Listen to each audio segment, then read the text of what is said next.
6, 9, 12 para eksportir bisa membeli SUVBI, sukuk falas Bank Indonesia. Jangka waktunya 6, 9, 12 dan ini juga bisa diperdagangkan di pasar falas domestik. Itu yang tambahan yang kedua. Tambahan yang ketiga, memperluas juga yang FX swap tadi. Apakah dengan rekening khusus, apakah dengan term deposit, apakah dengan SVBI, apakah dengan SUVBI, itu bisa digunakan untuk FX swap falas. Itu yang ini sehingga dari Bank Indonesia akan jadi 5 instrumen.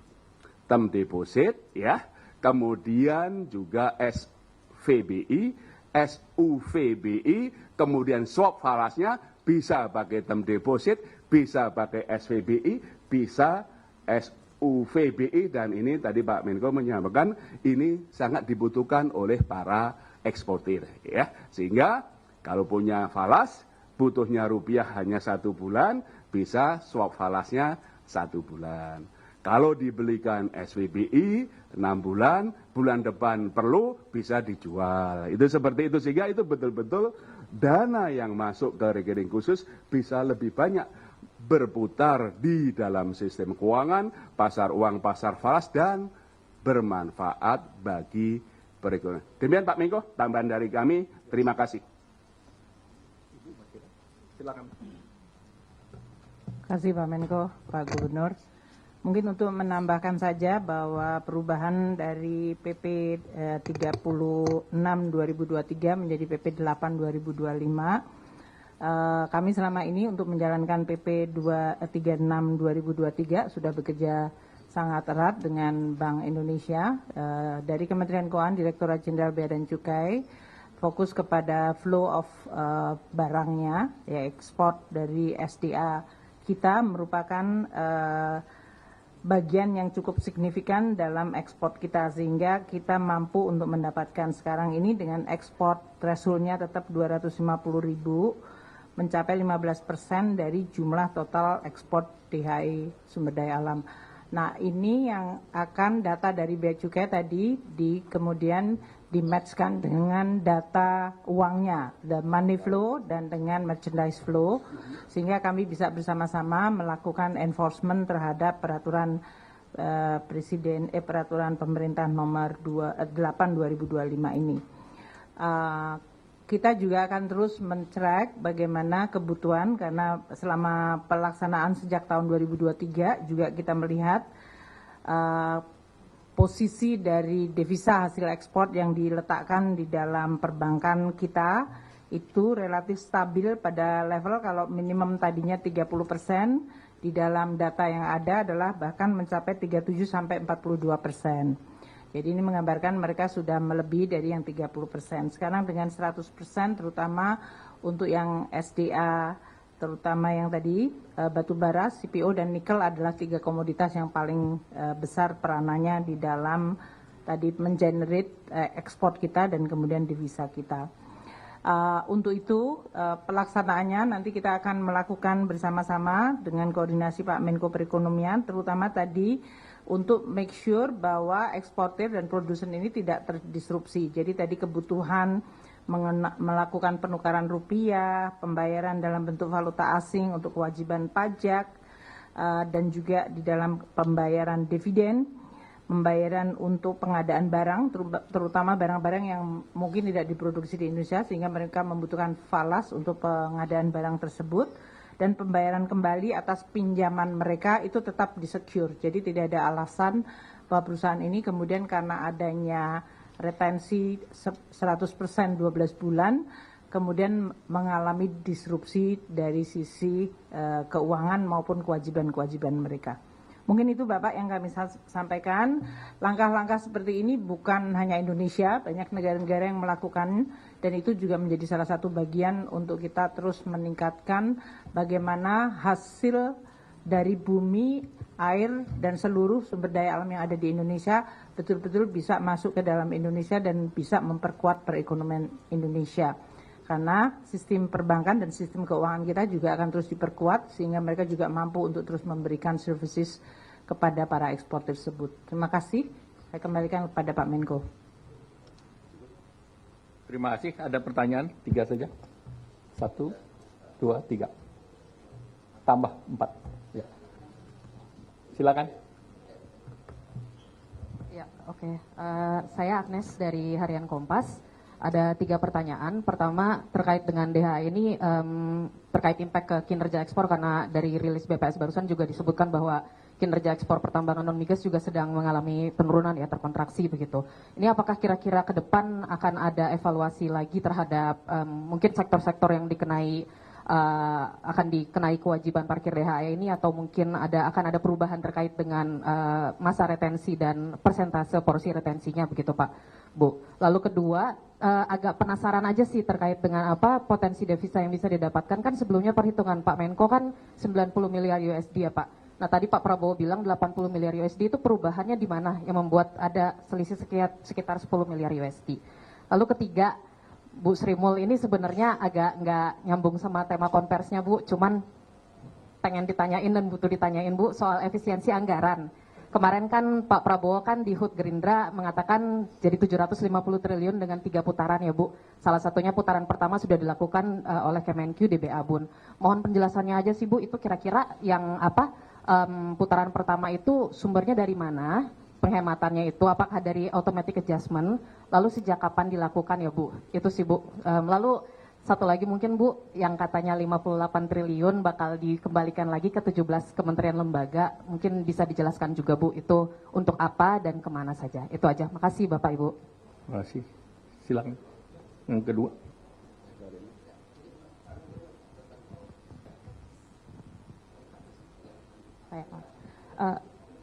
Ya. Terima kasih Silakan. Pak. Bu, saya Grace dari Bloomberg News terkait DHE yang aturan DHE yang baru ini. Saya ingin memperjelas saja Bu, karena ada pertanyaan Pak Bu mengenai retensi yang 100% selama 12 bulan, tapi pemerintah tetap memberikan ruang untuk eksportir melakukan menggunakan DHSDA di Reksus tersebut untuk pembayaran kewajiban falas ya. Artinya secara efektif tidak akan 100% juga ya Pak ya. Misalnya ada eksportir yang ternyata porsi kebutuhannya untuk pembayaran itu misalnya lebih dari 50%, sehingga yang ditempatkan hanya 50% atau bahkan lebih kecil, itu berarti tidak masalah seperti apa ya Pak? Karena kalau dibandingkan dengan PP 36 kan bunyinya adalah eksportir bisa menggunakan DHSDA-nya untuk kepentingan operasional dan pembayaran falas selama 30%-nya tetap disimpan di dalam negeri selama 3 bulan. Kalau yang sekarang kan sepertinya bunyinya 100% harus diretensi di dalam negeri selama 12 bulan tapi tetap bisa digunakan. Nah itu agak bingung sih, banyak yang menanyakan apakah artinya nanti secara efektif tidak 100% atau seperti apa ya Pak? Mungkin kalau bisa dijelaskan secara tersebut. Itu saja dari saya. Terima kasih. Ya, silakan. Ya Pak, saya Vano Pak dari Reuters.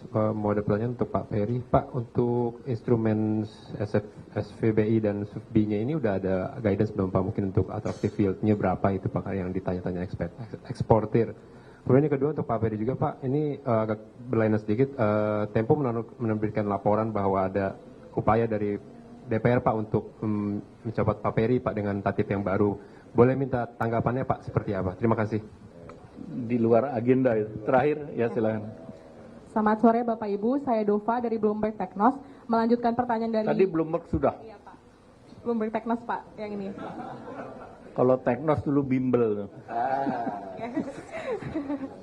Melanjutkan pertanyaan dari Kak Grace tadi Pak, kalau misalnya untuk teknisnya apakah boleh dijabarkan juga Pak, misalnya tadi apakah tarif efektifnya itu bakal 100% dengan adanya pengurangan operasional tersebut, misalnya dengan devisanya 600 miliar dan nanti misalnya mereka membutuhkan operasional 200 miliar, apakah berarti 400 miliar itu yang ditahan Pak? Nah terus dan kalau misalnya dengan sistem seperti itu, gimana caranya mengatasi kalau misalnya ada eksportir yang mengakali bahwa oh kebutuhan saya 600 miliar jadi nggak usah ada harus devisa yang ditahan, itu seperti apa Pak? Terima kasih. Ya, sudah ya? Ya, tadi pertama tentu terkait dengan retensi 100% dan 1 tahun, ini sesuai dengan best practice yang dilakukan di berbagai negara lain. Jadi bukan hanya dengan Indonesia, tetapi Malaysia, Thailand, atau bahkan Vietnam melakukan hal yang sama. Dan regulasinya juga mereka dana itu bisa dilakukan untuk operasional dan juga membayar kewajiban dalam bentuk falas. Tapi kalau dalam negara lain kayak seperti Malaysia 100% menggunakan Malaysian ringgit. Ya. Demikian pula Thailand dengan Thai baht. Nah, memang tujuan kita ini supaya tidak ada transfer pricing. Jadi supaya tidak ada kasus dari Indonesia ekspor misalnya $50, negara lain import di $70 misalnya. Sehingga ada $20 parkir. Nah, ini dengan kebijakan ini, hal ini tidak akan terjadi. Kemudian tentu kita melihat dengan berbagai instrumen operasional perusahaan tidak terganggu. Karena ada perusahaan yang akan melakukan ekspansi dan yang lain. Sehingga fasilitasnya semua diberikan. Kalau yang akan berniat kurang baik, nah kita sudah punya benchmark ke masing-masing sektor.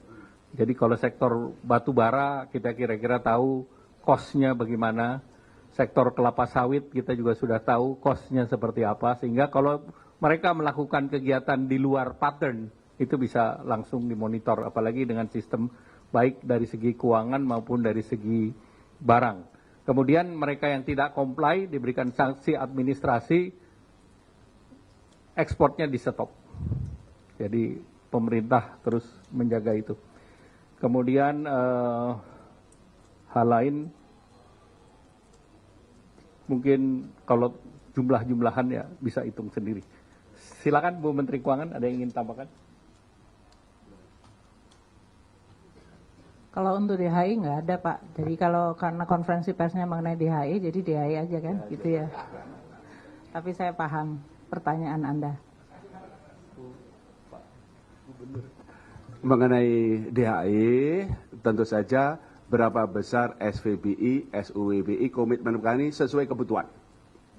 Ya, sesuai kebutuhan kami terus berkomunikasi dengan para eksportir dan perbankan untuk menentukan kebutuhannya berapa. Karena DHI SDA yang masuk ke rekening khusus, tadi kan ada untuk biaya operasional, untuk seberapa besar, dan tentu saja kami terus berkomunikasi dengan tim untuk berapa sih kebutuhan SVB. Komitmen kami, berapapun kebutuhannya akan kami keluarkan. Ya, seperti itu tentu saja dari waktu ke waktu, itu tentu saja akan terus dievaluasi. Komitmen kami, berapapun kebutuhan para eksportir, kami akan terbitkan SVBI maupun SUVBI dan juga untuk FX swap. Demikian Pak Menko, terima kasih. Terkait angka, Bapak Presiden tadi sudah sampaikan 80 miliar, karena memang kalau yang lalu kita berhitung terhadap angka 1 tahun lalu. Tetapi tahun ini kan ada pelemahan daripada commodity prices, jadi disesuaikan menjadi 80 miliar. Ya, demikian, terima kasih. Wassalamualaikum warahmatullahi wabarakatuh.